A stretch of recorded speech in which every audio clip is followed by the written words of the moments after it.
오늘 나누고 싶은 말씀은 제가 개인적으로 예수님에 대해 묵상하면서 참 좋아하는 말씀인데요. 제목은 무엇을 원하느냐입니다. 한번 따라해 보시겠어요? 무엇을 원하느냐. 네, 오늘 본문의 35절, 36절 한번 같이 읽어 보겠습니다. 시작. 다음 날 요한은 자기 두 제자와 함께 다시 그곳에 서 있다가 예수께서 지나가시는 것을 보고 말했습니다. 보라, 하나님의 어린 양이시다.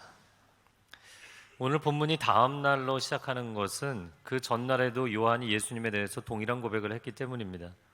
단 두 번의 고백이었지만 두 제자의 인생에 엄청난 충격을 주었습니다. 그러면 이 요한, 세례 요한이 누구인가? 구약 성경의 마지막 선지자가 말라기죠. 근데 그 말라기 이후에 예언도 묵시도 사라져버린 영적 암흑기, 400년간의 침묵 시대를 깨고 혜성같이 등장했던 인물입니다. 시대를 영적으로 각성시키고 수많은 사람들을 광야로 나와서 하나님의 음성을 듣도록 만든 사람입니다. 심지어 사람들은 그가 메시아가 아닌가 생각했을 정도입니다. 그런 영적 거목이었던 요한이 예수님을 바라보는데 사랑과 존경의 눈빛으로 예수님을 바라보며 보라, 하나님의 어린 양이시다 고백을 했던 것입니다. 근데 그 전날에도 여러분의 성경의 29절부터 34절을 보면 총 6절에 걸쳐서 상당히 긴 예수님에 대한 고백을 했어요. 근데 오늘 둘째 날은 단 한마디를 했을 뿐입니다. 그러나 그것만으로도 두 제자의 인생을 변화시키기에는 충분했다는 것이죠. 여기서 우리의 인생을 향한 하나님의 사인을 어떻게 구별하는가에 대한 이야기를 하고자 합니다. 하나님의 사인은 도로의 사인포스트, 이정표와 상당히 유사합니다. 정말 중요한 인생의 목적지를 갈수록 사인포스트는 반복해서 나오게 돼 있기 때문이에요.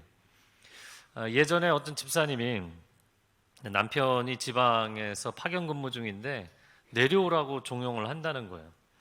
제가 서울에 머무는 것이 하나님의 뜻입니까? 내려가는 것이 하나님의 뜻입니까? 저한테 갑자기 오셔서 질문하셨어요. 제가 그걸 어떻게 하겠어요? 근데 남편분이 지방에 가신 지 얼마나 됐습니까? 거의 10년이 가까이 됐어요. 그래서 10년 가까이 되었다고요? 그러면 그동안 이 주제를 가지고 기도하신 적이 있나요? 기도하신 적이 있대요. 그러면 이 주제에 대해서, 이 문제에 대해서 하나님께 질문했을 때 그동안 하나님 뭐라고 말씀하셨나요? 그랬더니 이분이 당황스러운 표정을 지으면서 내려가라고 하셨대요.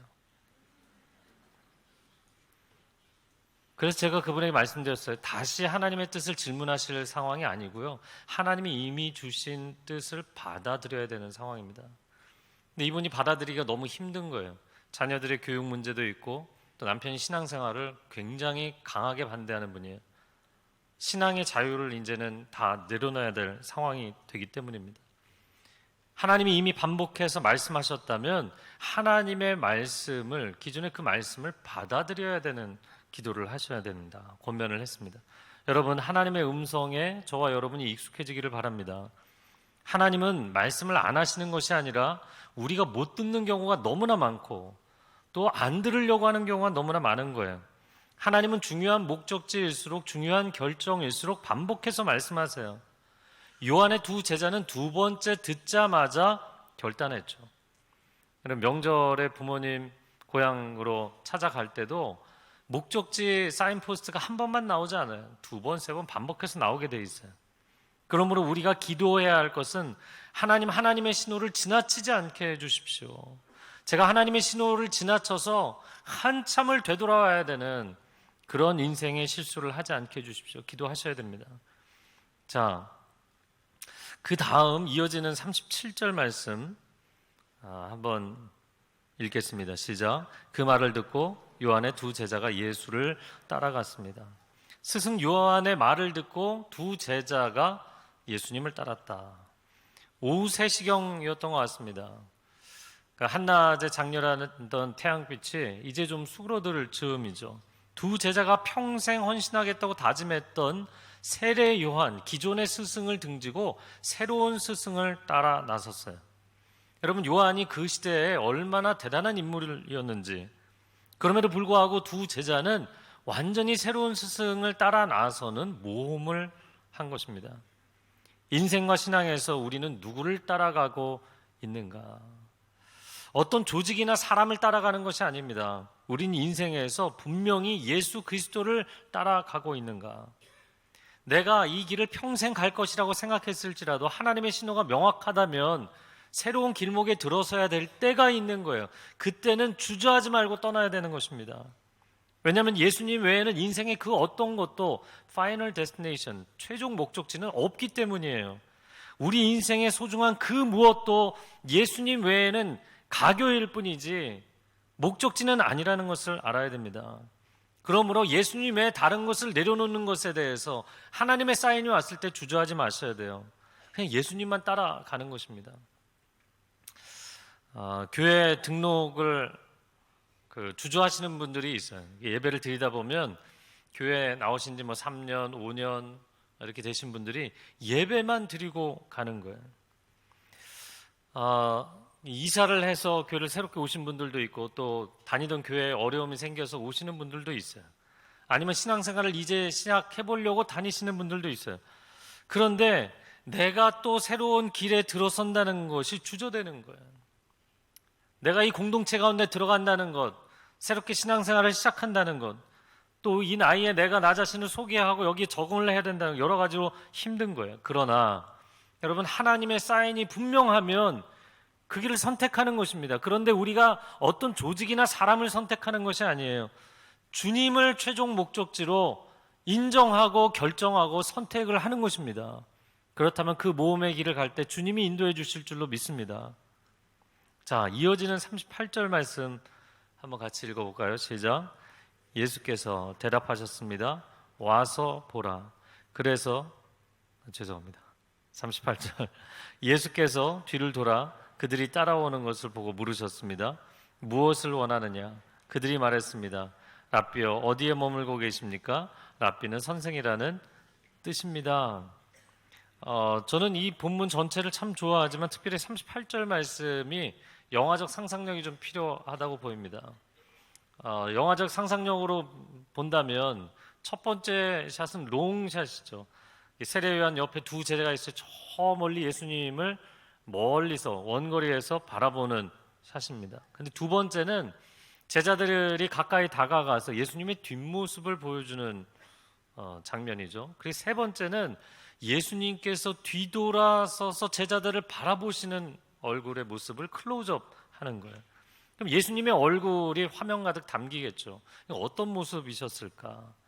한낮의 강한 햇빛 때문에 얼굴이 붉게 물들어 계시지 않았을까?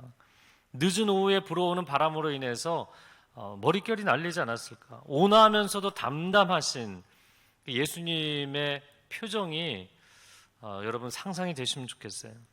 그리고 예수님이 그들에게 친절하게 질문을 하셨습니다. 그 질문이 무엇이냐면 무엇을 원하느냐? 다시 한번 해보시겠어요? 무엇을 원하느냐? 예수님은 그들 안에 어떤 갈망이 있는 것을 아셨어요. 그래서 그 갈망의 정체가 무엇인지에 대해서 그들에게 질문하셨습니다. 그랬더니 제자들이 뭐라고 반문을 했냐면 랍비여, 어디에 머물고 계십니까? 정말 탁월한 질문에 탁월한 반문이었다고 생각이 됩니다. 랍비와 제자들, 유태인들의 대화 방식이 질문에 또 다른 질문에 또 다른 질문으로 계속 예리하게 만드는 것이거든요. 우리나라 선문답 같은 것인데 예수님도 그들의 갈망을 보셨고 그들이 대답하기를 그러나 주님, 우리는 무엇을 원하는 것이 아니라 당신을 원합니다. 이 얘기를 하고 있는 것이죠. 세례 요한이 이 시대의 해답이라고 생각해서 따라다녔는데 그 세례 요한이 당신을 해답이라고 지목했기 때문에 우리는 이제 당신을 따라가기 원합니다. 우리를 당신의 제자로 받아주십시오.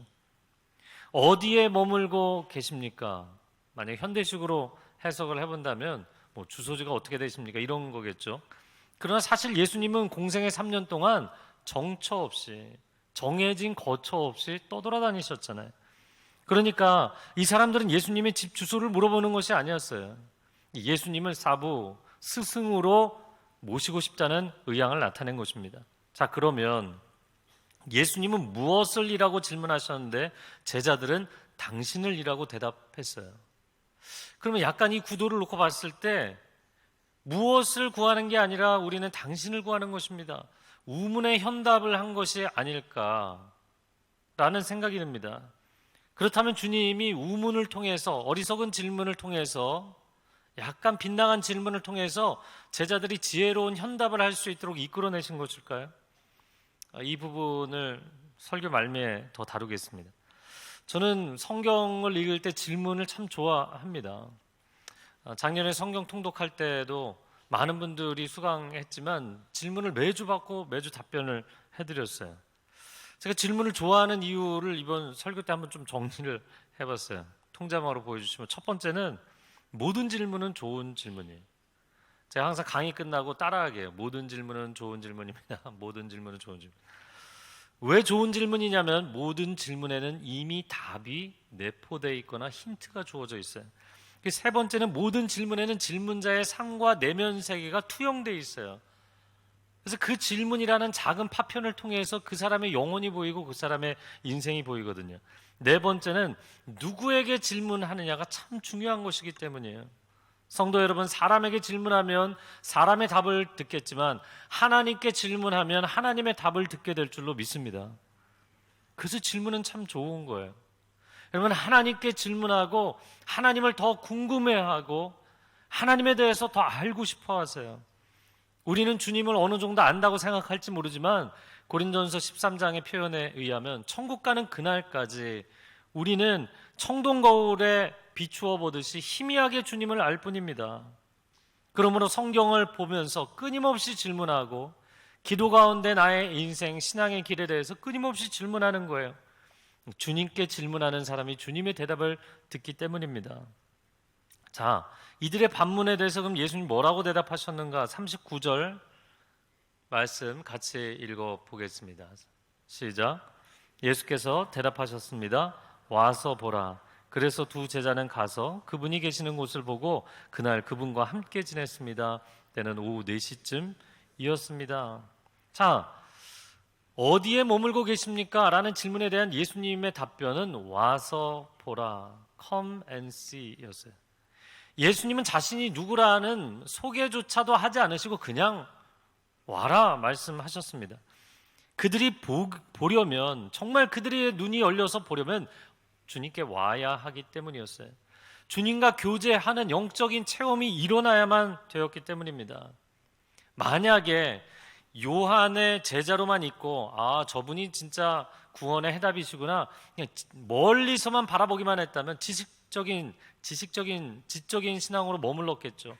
그러나 그들이 그 자리를 떠나서 예수님과 함께 머물기 시작했기 때문에 예수님을 인격적으로 알게 된 거예요.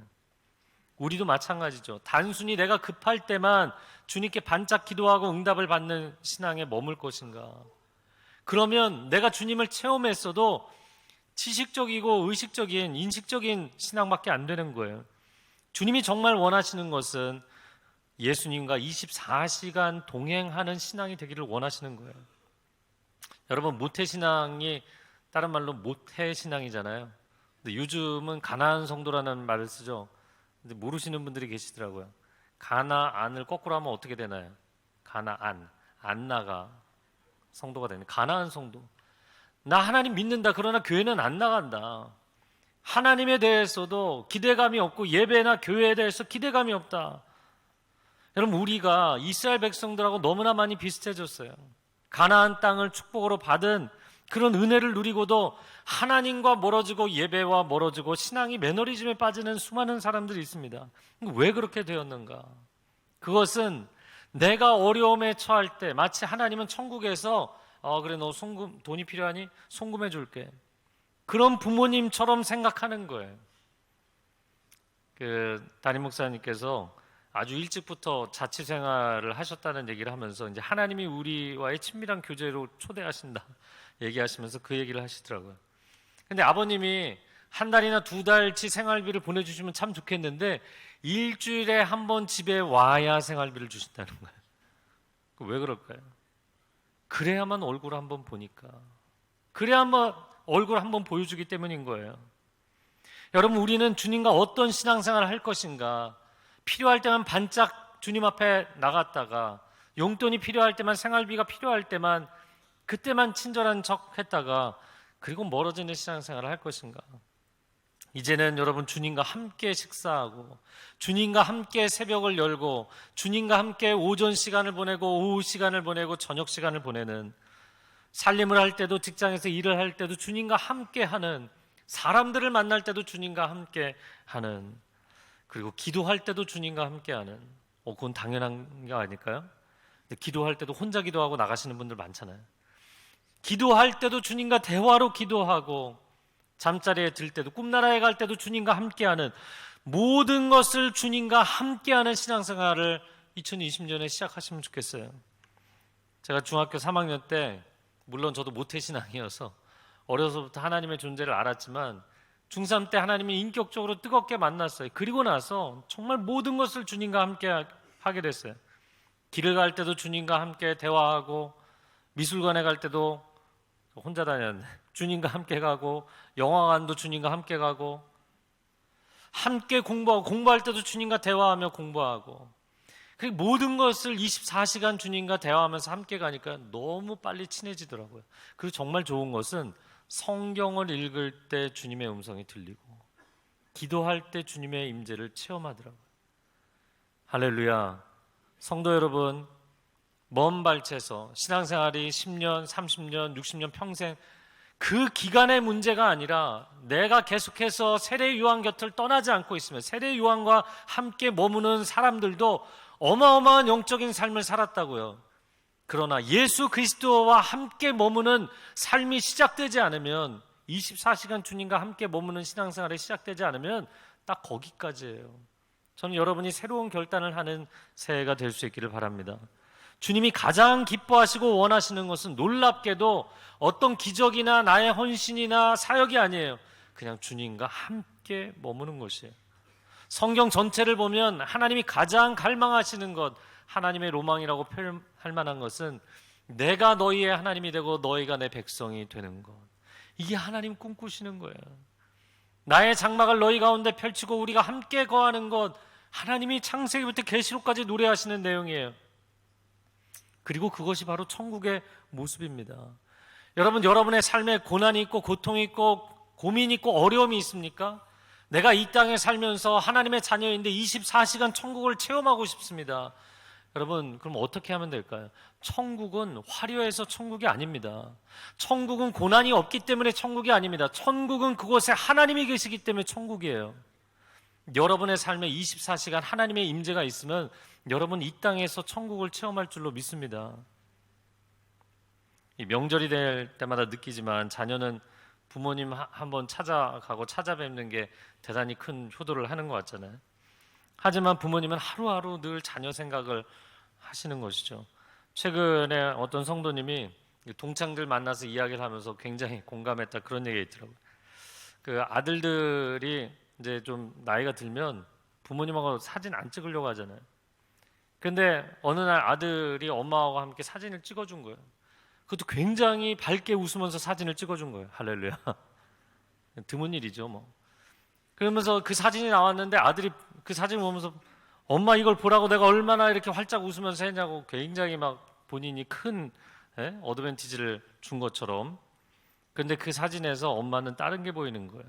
사진을 찍었는데 아들은 사진기를 바라보면서 활짝 웃으면서 찍었는데 엄마는 그 아들을 쳐다보면서 찍은 거예요. 한번 웃어준 게 대단한 일을 한 것 같지만 평생 그 부모는 자식바라기를 하고 있는 거잖아요. 여러분, 하나님은 그렇게 우리를 바라보고 계시고 기다리고 계신 거예요. 자, 39절 그 하반절에 보면 오후 4시라고 표현이 되어 있습니다. 오후 4시는요, 이스라엘 땅에 당시에 전기가 없던 시절이잖아요. 그러니까 주님이 해가 지기까지 불과 한 2-3시간 제자들과 대화를 나누고 식사를 나누셨겠죠. 좀 더 길게 대화를 하셨다면 밤하늘의 별을 헤아리면서 대화하셨겠죠. 그런데 그렇게 한밤을 지내고 나서 이 두 제자가 놀라운 사실을 발견하게 됩니다. 그게 40절과 41절 말씀입니다. 같이 읽겠습니다. 요한의 말을 듣고 예수를 따라간 두 사람 중 한 사람은 시몬 베드로의 동생 안드레였습니다. 안드레는 가장 먼저 자기 형 시몬을 찾아가 말했습니다. 우리가 메시아를 만났다. 메시아는 그리스도라는 뜻입니다. 자, 두 제자 중 한 사람이 안드레라고 했어요. 근데 다른 한 사람은 왜 소개를 안 했을까요? 요한복음에서 이렇게 좀 약간 불편하게 애매하게 자기소개를 안 하는 경우는 대부분 요한복음의 저자 요한이죠. 그래서 세례 요한의 바로 곁에 있었던 두 명의 제자는 안드레와 요한으로 추정을 합니다. 그런데 그 안드레가 자기 형 시몬을 찾아가서 대뜸 이렇게 이야기를 하는 거예요. 우리가 메시아를 만났어. 우리가 그리스도를 만났어. 우리가 그토록 갈망하던 메시아를 찾아냈다고. 요한과 안드레는 예수님을 하루 저녁 만나고 나서 그분이 그리스도라는 것을 알게 됐어요. 여러분, 하루 저녁을 그분과 함께 시간을 보내고 삶의 자리에서 그분이 머무시는 곳에서 시간을 함께 보내고 대화한 결과 그분을 놀랍게 발견하게 된 거예요. 그렇다면 우리가 예수 그리스도를 인격적으로 만나고 그분과 함께 머무는 시간을 보낸다면 우리의 삶에 얼마나 놀라운 깨달음과 변화가 일어나겠습니까? 자, 안드레는 막 흥분이 됐어요. 그래서 자기 형 시몬을 데리고 예수님께로 갑니다. 그게 42절 말씀입니다. 같이 읽겠습니다. 그리고 그는 시몬을 예수께 데려왔습니다. 예수께서 시몬을 보고 말씀하셨습니다. 너는 요한의 아들 시몬이구나. 이제 너는 게바라고 불릴 것이다. 게바는 베드로라는 뜻입니다. 아마 시몬은 별로 마음 가운데 내키지가 않았을 거예요. 왜냐면 시몬의 인생에 대해서 논하자면 또 긴 얘기지만 짧게 이야기하자면 시몬의 부모가 등장하지 않는 것으로 보아서 야고보와 요한은 부모가 등장을 하죠. 그런데 시몬은 부모가 등장하지 않는 것으로 보아서 일찍 돌아가신 것 같고 장모만 모시고 있었다는 표현으로 보아서 장인도 일찍 돌아가신 것 같아요. 장모님을 모시고 가족의 생계를 책임져야 되는 생계형 가장이었어요. 그는 그 물가를 떠나기 어려웠던 사람이었습니다. 반면에 상대적으로 책임에서 자유로웠던 안드레는 일찍부터 종교적인 활동을 할 수 있었던 거예요. 시몬 안에도 메시아에 대한 갈망이 있었죠. 영적인 삶을 살고 싶은 갈망이 있었지만 그런 길을 떠날 수 있는 사람이 아니었어요. 상황이 그렇지가 않았습니다. 그런데 저 멀리서 걸어오는 시몬을 바라보시며 예수님 뭐라고 말씀하십니까? 너는 요한의 아들 시몬이구나. 이제 너는 게바라고 불릴 것이다. 이 짧은 한 문장 가운데 예수님은 시몬의 모든 것을 꿰뚫어 보신 거예요. 요한의 아들이라는 그의 과거를 알아보셨고 어부 시몬이라는 그의 현재를 알아보셨고 너는 게바 반석과 같은 믿음의 인물이 될 것이라는 그의 미래를 알아보신 거예요. 할렐루야. 예수 그리스도는 우리의 존재의 본질을 통찰하시는 분입니다. 나의 과거가 어떠하든 현재가 어떠하든 나의 미래를 보실 수 있는 분은 주님 한 분이세요. 그래서 예수님은 우리 영혼의 거울이 되시는 분입니다. 그분 앞에 서야만, 그분의 말씀과 그분의 임재 앞에 서야만 나의 과거와 현재 미래가 드러나고 해석되게 돼 있어요. 내 인생의 과거가 아무리 상처가 많을지라도 그분 앞에 서면 치유될 줄로 믿습니다. 내 인생의 현재가 아무리 불안할지라도 그분 앞에 서면 그분의 평강이 임하게 될 줄로 믿습니다. 그리고 내 인생의 미래가 아무것도 보이지 않고 암울할지라도 그분 앞에 서는 순간 그분의 약속의 말씀, 거룩한 비전이 우리 가운데 임할 줄로 믿습니다. 그래서 예수님을 대면하여 만나는 것이 놀라운 축복인 것이죠. 자, 여기까지. 아마 제가 이 본문으로 설교를 많이 했기 때문에 여기까지는 사실 거의 비슷합니다. 근데 마지막 3분의 1 이번에 묵상하면서 새롭게 나누고 싶은 것이 있어요. 이 본문의 말씀을 다 봤는데 필름을 다시 돌려서 거슬러 올라가서 예수님이 무엇을 원하느냐 이렇게 질문하셨잖아요. 근데 그 원하느냐가 개역 성경에는 구하느냐라고 돼 있어요. 헬라어 원어로는 구한다라는 표현이 seek라는 표현이 더 맞는 표현입니다. 그러면 왜 주님은 무엇을 구하느냐라고 질문을 하셨을까? 무엇이 아니라 주님을 구합니다. 제자들이 정답을 바르게 대답을 했잖아요. 정말 그들은 정답을 대답한 것처럼 메시아를 갈망하고 있는 건 맞았어요. 근데 문제는 그들이 갈망했던 메시아는 정치적인 해방의 지도자였어요.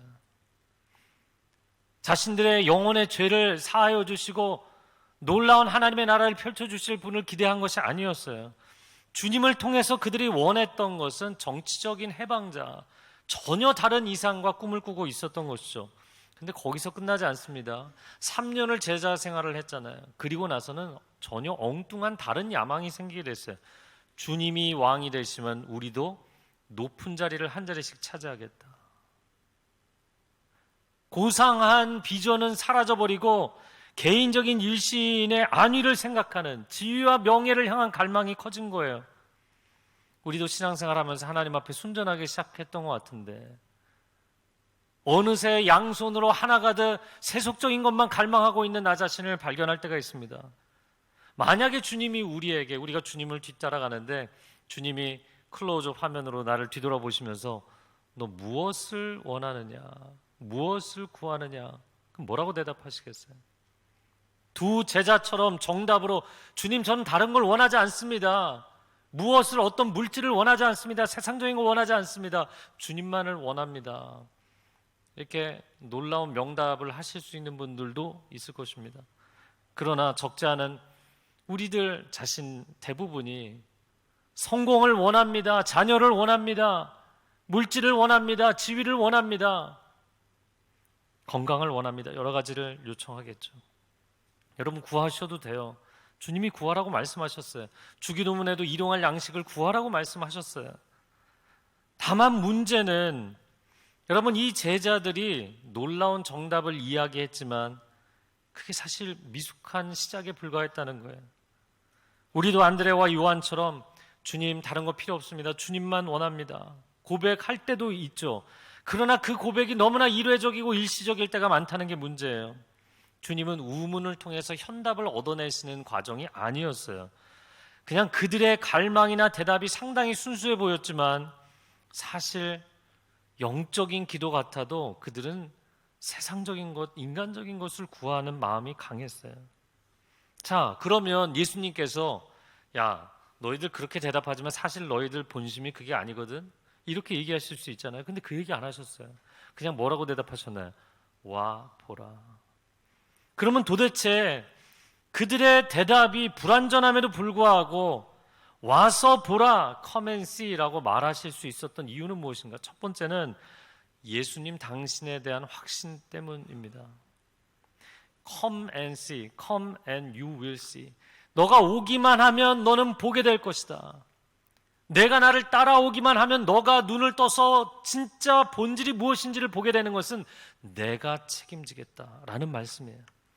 오늘 현재적인 순종과 결단을 우리가 내어드리면 미래적인 결과와 열매는 주님이 주시겠다는 거예요. 할렐루야. 주님이 책임지신다는 거예요. 제가 한 가지 비슷한 예를 말씀드리면 영어를 전혀 모르는 사람도요, 영어 공부 정말 계속해서 지속적으로 열심히 하잖아요. 영어에 눈이 열리게 될 것입니다. 이건 예언이 아니고요. 제가 장담하는 거예요.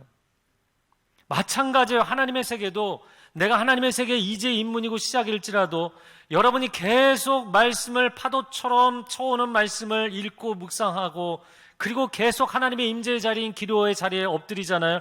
여러분의 영적인 세계가 열리게 될 것입니다. 근데 안타까운 것은 너무나 많은 사람들이요, 열리기 직전까지 가다 멈춰요. 그 앞에서 멈춰요. 제가 영문학 전공해서 2년 공부하다가 이제 군대를 갔는데 카투사 들어갔거든요. 근데 그런 얘기를 하더라고요. 생활에 익숙해지고 영어가 익숙해지면 영어로 꿈을 꾸게 될 거라고. 근데 한 달쯤 지나니까 진짜 영어로 꿈을 꾸더라고요. 여러분, 자나깨나 하나님의 음성을 듣고 하나님의 임재 체험을 하는 것이 불가능할까요? 너무나 많은 사람들이 그냥 일주일에 한 번 도장 찍는 것으로 나는 충분히 신앙생활을 했다고 생각해요. 여러분, 새벽을 깨우는 것부터 아침 시간에 사람들을 만날 때, 일할 때도 늘 주님을 기억하고 주님과 대화하고 주님의 임재 가운데 거해보세요. 어느 날부터 성경을 펼쳐서 읽으면 이것이 글자가 아니라 주님의 음성으로 들리기 시작할 거예요. 기도할 때 주님의 응답을 경험하게 될 것입니다. 길을 가다가도 주님의 음성을 듣게 되고 사람과 대화하면서도 주님의 음성을 듣게 될 거예요. 할렐루야. 저는 여러분이 그러한 신앙이 될 수 있기를 주님의 이름으로 축복합니다. 또 한 가지, 와 보라 말씀하실 수 있었던 것은 제자들의 갈망에 대한 예수님의 용납하심이에요. 그들의 대답은 여전히 미숙했고 자기가 무엇을 구하는지도 모르고 구하고 있었어요. 멋진 대답을 했다고 생각했을지도 몰라요. 그러나 주님은 너의 생각은 틀렸고 너의 방향은 잘못됐다고 책망하지 않으셨어요. 그냥 따라와라. 야, 너 그거는 아니지. 이렇게 얘기 안 하시고 그냥 따라와라. 나머지는 내가 책임지겠다. 오늘 본문에 등장하는 굉장히 중요한 두 단어가 있는데 무엇을 구하느냐, 구한다라는 단어와 그리고 우리가 메시아를 만났다라는 단어 있죠. 근데 메시아를 만났다가 원래 원어상으로는 찾아냈다라는 단어예요. 이거는 개역성경 우리말 다 만났다로 번역을 했는데 조금 아쉬워요. 찾아냈다는 거예요. 그런데 구하는 자가 찾아낸다라는 표현이 성경에 그대로 나오는 구절이 있어요. 마태복음 7장 7절 같이 읽어보겠습니다. 구하라 그리하면 너희에게 주실 것이요 찾으라 그리하면 찾아낼 것이요 Seek and you will find. 두 번째 찾으라 그러면 찾아낼 것이요. 우리말로는 두 단어가 똑같은 단어로 번역을 했지만 사실은 다른 헬라어 단어예요. 너희가 무엇을 구하느냐? 하나님께 구하라. 그리하면 너희가 찾게 될 것이다. 여러분, 우리가 하나님 앞에 나아갈 때 come and see, seek and find. 너가 오기만 하면 내가 너에게 보여주겠다. 너가 나에게 구하기만 하면 내가 너에게 찾게 해주겠다. 할렐루야. 그러므로 주님께 찾고 구하고 따라오기만 하면 나머지는 주님이 책임지시겠다는 거예요. 나의 전 인생과 전 신앙의 과정 가운데 나의 눈을 열어서 본질이 무엇인지를 경험시켜 주시겠다. 그건 주님이 책임지신다는 거예요. 다만 따라오겠다고 했다가 중간에 멈추지 말라는 거예요. 이제 조금 차오르기 시작했는데 멈추는 사람들이 너무나 많기 때문이에요. 마지막 메시지를 마무리합니다. 사랑이 길을 찾아갑니다. 왜 갑자기 사랑 얘기를 했을까요? 요즘 젊은이들을 보면 결혼에 대한 걱정들이 많아요. 결혼해서 자녀 키우고 이게 만만치 않거든요. 그러니까 생활비도 걱정이고 자녀 양육도 걱정이고 교육비도 걱정이고 재정에 대한 걱정 다 걱정인 거예요. 아예 시작을 못하는 경우들이 참 많습니다. 자, 그러면 옛 어른들은 다 알아서 결혼했을까요? 결혼이 무엇인지 인생이 무엇인지를 알아서 결혼을 했을까요? 그런데 참 용감하게 결혼을 해서 열심히 일하고 자녀들을 다 키워내신 거죠. 이번에 이제 목회사관학교가 예전에는 40일 새벽기도하고 떨어져 있었는데 40일 끝나자마자 목회사관학교 4일 동안 이번에는 4일 동안 정말 쉬는 프로그램 하나도 없이 액티비티도 없이 4일 동안 계속 앉아서 강의만 들었거든요.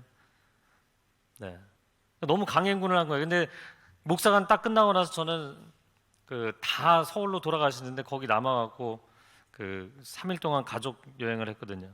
그러니까 저희 조에 있는 목사님들이 이제 끝나고 가시죠. 그래서 저는 안 가고 가족 여행을 합니다. 그랬더니 다들 좋으시겠네요. 이게 아니고 대단하십니다 그러더라고요. 대단하십니다. 두 가지예요. 한 가지는 그렇게 강행군을 했는데 또 무슨 무리를 하려고 그러냐. 그리고 또 한 가지는 사춘기 아들들을 모시고 여행을 가는 게 이게 만만치 않은 일이거든요. 애들이 어렸을 때는 몸이 힘들었지만 애들이 이제 사춘기가 되니까 그분들 오늘 분위기가 어떠신지 눈치를 보느라고 자녀들 입장에서는 부모가 가자는 대로 따라가 주는 건 굉장한 혜택을, 은혜를 베푸는 걸로 생각을 하는데 자녀 입장에서는 또 다르잖아요. 제가 아들들 특성을 아니까 별로 대화는 원치 않고 그냥 액티비티와 맛있는 것만 원하니까 계속 이제 잘 챙겨드렸어요. 그러다가 이제 저녁에 한 타임에 앉아서 대화를 하자 그러니까 아빠 너무 대화를 자주 하자고 하는 것 같아요. 그래서 제가 딸들은 다 미주알 고주알 얘기하는데 그래도 아들들은 얘기 들을 일이 없지 않냐. 그리고 여기 왔으니까 좀 한번 얘기하자. 네, 아빠 우리는 딸이 아니니까 딸이기를 원하지 마세요. 또 하나 그래도 우리 집처럼 아들들이 아빠랑 친한 집은 없다는 걸 아셔야 돼요. 이렇게 얘기를 하더라고요. 부모가 여행 가자고 했을 때 따라오는 것만도 감사한 거죠. 어느새 저와 두 아들이 세 남자가 키가 똑같아졌어요. 여러분 인생을 살다 보면 사랑 하나로 헌신했는데 어느새 인생의 길을 계속해서 그 사랑이 찾아가는 거예요. 그 앞이 어떻게 될 줄 알아서 인생의 로드맵 전체가 보여서 결론은 이렇게 될 거라는 보장이 있기 때문에 개런티가 돼서 그 길을 가는 게 아니잖아요. 그냥 사랑으로 헌신하면 그 다음 한 스텝 아무것도 보이지 않지만 그 길을 가는 거예요. 하물며 인간도 그런데 모든 것을 알고 계시는 하나님, 그리고 정말 우리를 위해서 아들의 생명까지 내어주시는 그 하나님께서 우리의 전 인생을 왜 책임지지 않으시겠습니까? 물론 사랑도 모험이고 헌신도 모험입니다. 그러나 주님을 사랑하기 때문에 헌신하는 이 모험은 주님이 반드시 책임지실 줄로 믿습니다. 2020년 새해 신앙의 새로운 차원의 결단을 하시면 좋겠어요. 이 시간 함께 기도하겠습니다. 기도할 때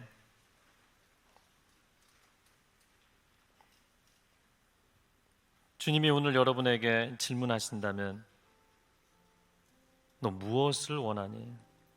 너가 정말 원하는 게 무엇이니? 너가 정말 구하는 것이 무엇이니? 여러분, 제자들처럼 대답하는 분들도 간혹 있을 거예요. 아니면 저 사업에 성공하기를 원합니다. 자녀가 올해는 진로가 열리기를 원합니다. 하나님, 올해는 건강이 회복되기를 원합니다. 많은 것들이 있을 것입니다. 여러분, 무엇이든지 구하세요. 구하라고 주님 말씀하셨어요. 일용할 양식조차도 구하라고 말씀하셨어요. 주님이 제자들의 대답이 온전하지 못한 걸 아시면서도 혼내지 않으셨잖아요. 책망하지 않으셨잖아요. 뭐든지 구할 수 있습니다. 그러나 무엇을 구하느냐가 핵심이 아니라 그 소원과 갈망을 가지고 주님께 구하는 게 중요한 거예요. 주님께 나오는 게 중요한 것입니다. 그러면 주님이 그 사람의 인생을 평생토록 테이크케어 하실 거예요. 평생토록 돌보실 것입니다. 책임지시고 이끌어 가실 것입니다.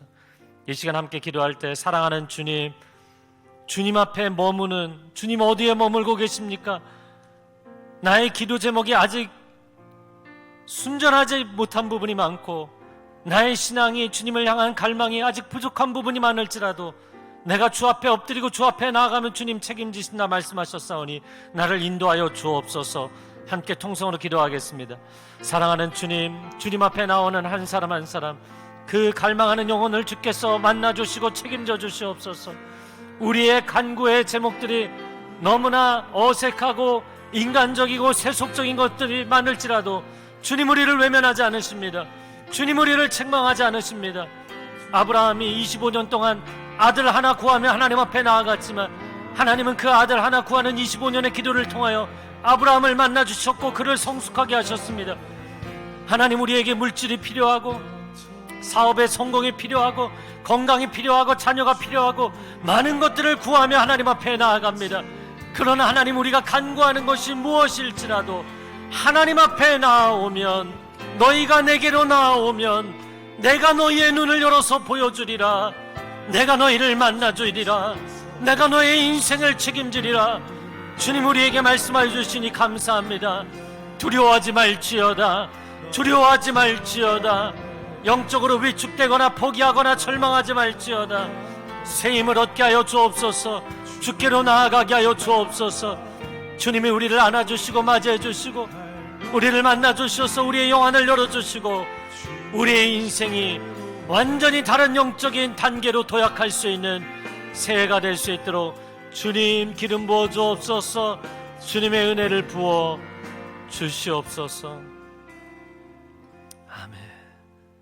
주님 감사합니다.